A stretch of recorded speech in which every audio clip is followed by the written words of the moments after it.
사도행전 14장의 내용은 바울 사도와 바나바와 함께 1차 전도 여행에 대한 계속적인 기록입니다.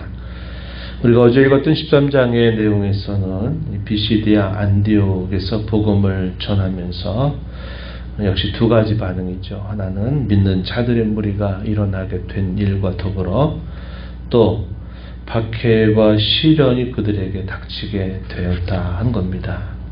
놀라운 것은 그런 박해와 시련 속에서도 사도와 또 그를 따르는 무리들은 기쁨과 성령이 충만하였다라고 말합니다. 13장 52절 마지막에 그렇게 말하죠. 예수님께서 위하여 당하셨던 그 고난, 그 순환에 자신들도 이 복음 때문에 동참할 수 있다고 하는 그 기쁨이 그들의 심령 속에 있습니다. 육체적으로는 많이 어려움을 겪고 있고 또 그들이 결국 그런 박해를 피해서 다른 곳으로 떠나가야 되는 여러 어려움이 있지만 그들의 심령은 기쁨과 성령이 충만하였다 하는 사실을 말합니다. 이것이 이 복음을 전하는 자들에게 주시는 하나님의 크신 위로가 아닐 수 없죠. 또 한편으로는 고난과 어려움 가운데에서도 믿음 가지고 살고자 하는 자에게 하나님께서 베푸시는 또 위로가 된다 하겠습니다. 이어서 이 사도와 일행들이 어디로 옮겨가냐면 이 비시디아 안디옥을 떠나서 이고니온이라고 하는 지역으로 옮겨갑니다. 그래서 이고니온에서 복음 전파한 사역이 소개가 되고 또 이고니온에서 또 박해를 당하게 되면서 어디로 옮겨가느냐, 루스드라라고 하는 곳으로 옮겨갑니다. 루스드라에서 더베 지역으로 옮겨가고 이 더베 지역에서 다시 되돌아가면서 1차 여행을 쭉 지나왔던 경로의 반대를 다시 돌아가면서 곳곳에 있는 교회를 든든히 하고 마침내 파송한 안디옥 교회로 이제 돌아가는 그런 내용들이 오늘 우리가 있는 14장에서 소개됩니다. 그래서 13장 4절부터 14장 마지막 절에 이런 내용들이 바울 사도의 제1차 전도 여행에 대한 기록을 담고 있다. 이렇게 우리가 알고 있는 부분이 되겠습니다. 본문으로 들어가서 이고니온에서 어떠한 일들이 있었는가 할 때 역시 회당을 중심으로 해서 많은 디아스포라 유대인들이 모이는 이 회당 예배에 참여합니다. 그리고 읽은 그 말씀에 대하여 강론을 하면서 놀라운 결과가 일어납니다. 유대뿐만 아니라 헬라의 허다한 무리가 그 복음 전파를 듣고 믿었다고 소개합니다. 그러나 이에 반하여 믿지 않는 유대인들이 있었고 이 믿지 않는 유대인들은 자신들의 종교의 근간을 흔든다라는 생각하에 이방인들을 선동해서 이들에 대해서 나쁜 마음을 갖도록 부추기게 된 겁니다. 그럼에도 불구하고 사도와 일행들은 계속적으로 이 복음을 전하고 이 복음 전파와 함께 주께서 함께 하셔서 많은 표적과 기사를 나타내 주시게 됩니다. 그러면서 그 말씀을 계속적으로 박해 가운데 증언하게 하시면서 무리들이 이 두 사도를 따르는가 하면 또 한편 이 반대의 악감을 품게 하는 유대인들을 따르는 자들로 크게 갈라지게 됩니다. 특별히 유대인을 따르는 자들은 두 사도를 모욕하고 심지어는 돌을 들어서 죽이려고 하는 일까지 행하게 됩니다. 이런 정도의 거센 박해가 계속되면서 두 사도가 다른 곳으로 옮겨서 또다시 복음을 전하게 되는데 그 다음에 옮겨간 지역이 루스드라라고 하는 지역이었습니다. 이 루스드라에서 특별한 사건이 하나 기록이 되는데 나면서부터 걷지 못하는 사람이 바울 사도가 전하는 말을 유심히 듣습니다. 전하면 우리가 알죠. 복음을 전할 때 어떤 사람이 그 복음에 대하여 굉장히 관심을 가지고 듣고 있구나 하는 것을 우리가 알게 되면 그 사람에게 더 복음을 전해주고 싶어하는 마음이 생기죠.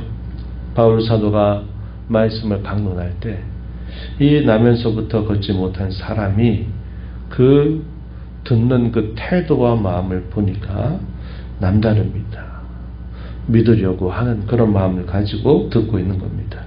그래서 바울 사도가 구원받을 만한 믿음이 있다는 사실을 확인하고서는 그를 일으켜 세웁니다. 네 발로 일어나 걸으라 하는 이 말과 함께 그에게 기적이 일어나게 된 겁니다.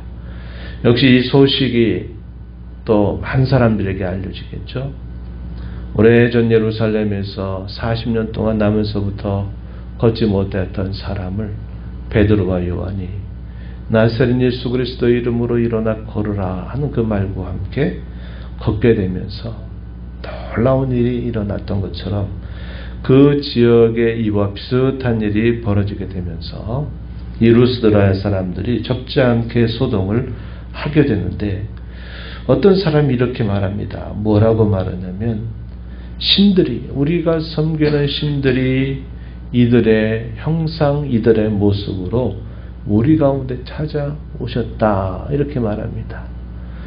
그래서 바울은 누구를 여기느냐 계속 말을 많이 하는 사람이니까 그리스 로마 신화에서 제우스 곁에서 대변인 역할을 하는 그런 헤르메스라고 부르고 당시에 바나바는 제우스 신의 형상이 내려왔다라고 여기면서 이렇게 사람들이 하니까 맞다 그렇지 않고는 이런 일이 일어날 수 없다라고 사람들이 말하면서 어떻게 했느냐 이들이 있는 집 앞으로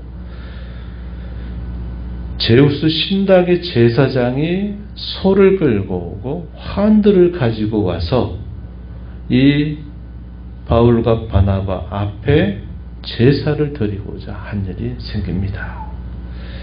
믿지 않는 사람들이라면 이게 얼마나 놀라운 일입니까? 자신을 신의 형상으로 여기면서 자기를 추앙하고 자기를 숭배하려고 하는 일들은 사람이 어쩌면 누릴 수 있는 최고의 영예가 될지도 몰라요.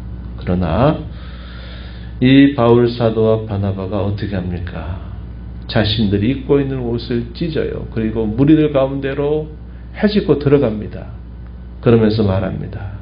여러분이 어찌하여 이러한 일을 하느냐? 우리도 여러분과 같은 성정, 똑같은 여러분과 같은 사람일 뿐이다. 이렇게 말하면서 여러분들에게 이렇게 복음을 전하는 것은 이런 헛된 일, 사람을 높이고 우상을 숭배하는 이런 허망하고 헛된 일들을 버리고 천지와 바다와 그 가운데 만물을 지으시고 살아계신 하나님께 여러분들이 돌아오기를 원해서 내가 이러한 복음을 전하는 것이다 라고 그들에게 설득을 하게 됩니다. 지나간 세대는 자기들의 길들을 가는 것을 그대로 내버려 두셨지만 그럼에도 불구하고 이 살아계신 하나님은 자신을 언제나 나타내 주셨다는 겁니다. 그 나타내셨던 이들이 뭐냐? 그분께서 하늘로부터 비를 내려 주시고 또 결실기를 주셔서 추수하게 하시고 선한 일을 행해 주셔서 또 음식과 기쁨으로 여러분의 마음에 만족을 주신 일로 그분은 자신의 모습을 항상 나타내 주셨다라고 이렇게 말합니다. 그러면서 만료해서 자신들에게 제사를 드리지 못하게 했다는 겁니다. 우리가 이들의 이 말씀을 통해서 깨닫는 게 뭡니까? 복음을 통해서 살아계신 하나님을 돌아오지 않는 것은 결국은 헛된 일에 분유하고 헛된 일에 힘을 기울여 살게 되는 것이 되고 만다 하는 것을 알게 됩니다. 하나님을 섬기지 않으면 결국 자기가 알게 모르게 다 우상에 젖어 있는 겁니다. 당시 사람들은 역시 그리스 로마 신화에 젖어 있었던 사람들이기 때문에 그리스 로마 신들을 믿었던 사람들이었다는 겁니다. 그런데 복음을 통하여 살아계신 하나님께로 돌아오지 않는 모든 인생은 다 이런 헛된 일에 빠져 사는 인생들이다. 이렇게 말해주고 있다고 한 것입니다. 우리가 어제도 금요 기도회 때 전도서 말씀을 통해서 나누었던 것도 그와 같은 일이죠. 한평생 동안 헛된 인생을 살아간다. 그림자와 같은 헛된 삶을 살아가는 인생들이다. 이렇게 말을 했죠. 무엇인가를 얻으려고 애를 쓰고 수고하고 노력해서 그것을 얻으면 내 인생이 성공한 거지, 내 인생이 잘된 거지, 내 인생에 참된 보람이 있지라고 생각하지만 마치 우리가 어떤 음식을 먹었을 때 한 번, 두 번은 맛있다라고 우리가 여기지만 아무리 값비싼 음식이라도 계속해서 그것만 먹는다고 생각해 보면 우리가 어떤 것으로도 만족할 수 없다는 것을 우리가 알듯이 우리의 인생은 무엇인가를 끊임없이 위해서 수고하고 노력해서 얻어도 그 자체로서는 만족을 얻을 수 없는 험악한 인생길을 살아간다 하는 것이 전도서를 통해서 솔로몬이 가르쳐주는 영적인 이치입니다. 바울 사도가 헛된 일을 버리게 하기 위해서 복음을 여러분들에게 전한다라고 하는 말과 같은 맥락이다 하는 것을 우리가 알 수 있겠습니다. 이렇게 놀라운 하나의 특별한 사건을 기록해 줍니다. 그러나 여전히 또 이들을 향해서 반감을 가지고 박해하고 죽이려고 한 자들이 계속 이들을 따라붙어요. 안디옥에서부터 또 이고니온을 또 경유하여서 계속 이들을 가만두지 않겠다라고 따르는 유대인들이 또 그곳에 있는 사람들을 충동해서 돌로 칩니다. 돌로 얼마나 맞았든지 사람들이 생각하기에 이들이 죽었다라고 판단을 하고 그들이 떠나갑니다. 근데 어떻게 됐습니까? 죽은 게 아니었어요. 거의 죽음 정도로 돌을 맞아서 참으로 고통스러운 상태였지만 다시 깨어납니다. 깨어나서 어떻게 하느냐? 그들이 다음날 더베라고 하는 곳으로 또 옮겨가요. 본문에서는 그에 대한 어떠한 소개도 있지 않지만 우리 인생의 경험은 합니다. 돌로 맞아가지고 죽을 뻔한 정도, 사람들이 죽었다라고 판단할 정도로 돌에 맞았다는 얘기는 거의 몸 상태가 어느 정도가 되었는가를 우리에게 가히 알게 합니다. 그럼에도 불구하고 이 바울 사도가 그의 일행들은 어떻게 합니까? 그곳을 떠나서 또다시 다른 곳으로 가서 또 이 복음을 전하는 일을 쉬지 않았다 하는 겁니다.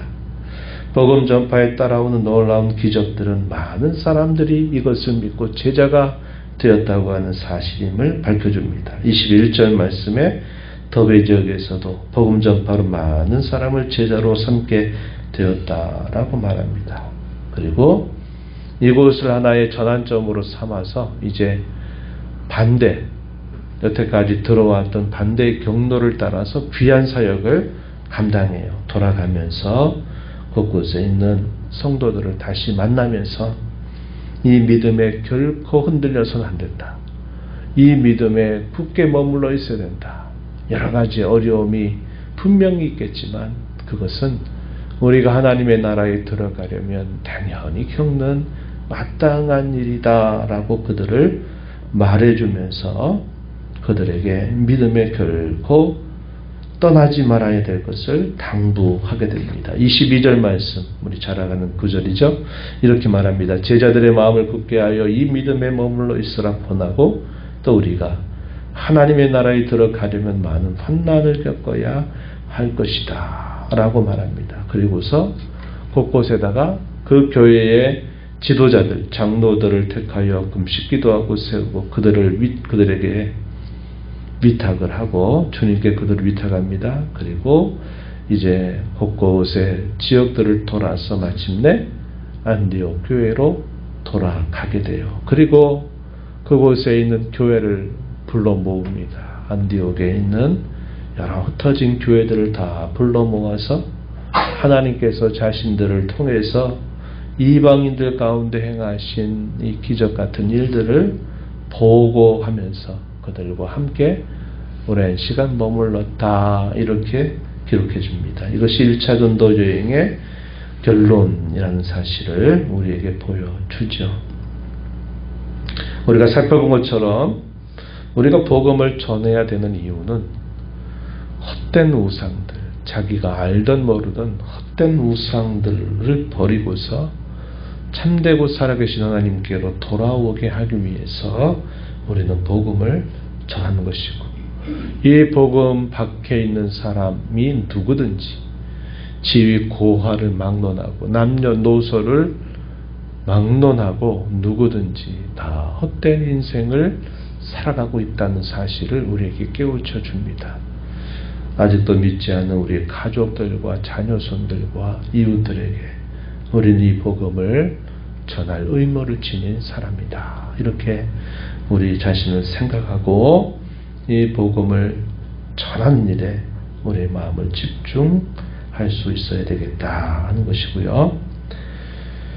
하나님께서 함께 하심에도 불구하고 이 사도는 또 그의 일행들은 많은 고난을 당하고 박해를 받습니다.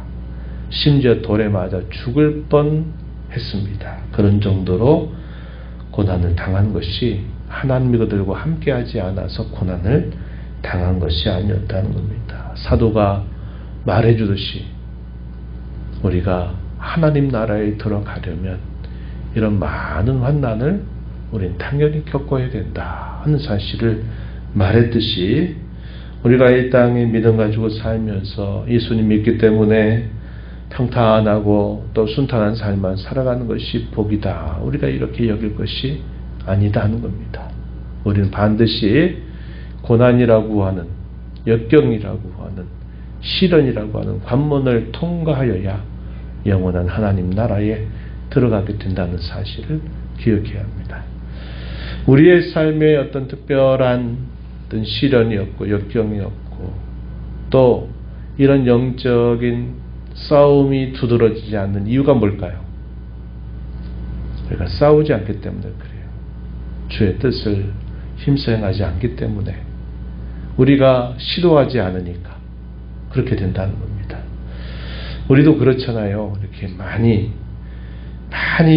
뭐 나쁜 의미가 아니라 그냥 일상적인 의미에서 많이 어려움을 겪어보면 그 어려움을 만날 때 그 어려움에 대해서 담대한 마음을 갖게 돼요.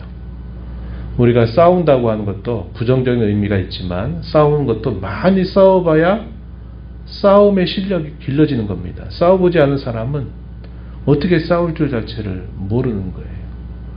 우리가 영적인 싸움을 우리가 적극 수행하는 여러 가지 길이 있죠. 이렇게 복음을 전하든지, 복음을 전하면 영적 싸움에 치열한 전쟁이 벌어진다는 것을 우리가 알 수 있습니다. 또 어떤 경우일까요? 믿음대로 살고자 할 때 사단이 그거 싫어합니다. 그래서 여러 가지 방해거리들을 가지고 우리에게 맞서게 돼요. 그렇게 되면 우리가 이런 싸움들을 경험하면서 더 강해지고 더 단대해지고 더 의연해지는 겁니다. 근데 우리가 이런 시도 자체를 안 해요. 복음을 전하는 것도 하지 않고 말씀 붙들고 믿음 가지고 붙들고 살려고 애를 쓰지도 않으면 싸움이 없죠. 싸움을 못 느끼죠. 이렇게 하면 안 된다 이 말이죠. 그래서 하나님께서 때로 이런 것들 때문에 의도, 우리는 바라지 않지만 때로 우리에게 얻은 어떤 역병이나 시련들을 일부러 가져다 주세요. 그럴 때가 있어요. 왜 그럴까요? 싸워보라는 겁니다. 그리고 이런 과정이 필요하다는 거예요. 싸우지 않으면 타협하고 그저 안주하고 우리의 삶에 그저 젖어서 그냥 그대로 매일 똑같은 삶만 그대로 살아간다면 우리가 하나님의 나라를 얼마나 소망하고 살아갈까요? 우리의 싸움의 능력이 얼마나 될까요? 자그만 일만 만나도 거기에 걸려 넘어지고 돌불에 걸려 쓰러지고 또 한두 번만 맞아도 그냥 그것 때문에 일어나지 못하는 그런 일을 겪게 된다고 하는 겁니다. 싸우지 않으면, 영적인 싸움에 우리가 나가지 않으면 평탄한 것처럼 보이지만 우리의 신앙은 자라지 못해요. 하나님의 나라에 들어가려면 이런 과정들을 다 겪어야 된다라고 우리에게 말씀합니다. 우리가 이런 신앙의 이치를 생각하면서 우리의 삶, 우리의 신앙을 다시 점검하고 하나님 앞에 올바르게 살아가는 또 좋은 계기가 되기를 진심으로 바랍니다.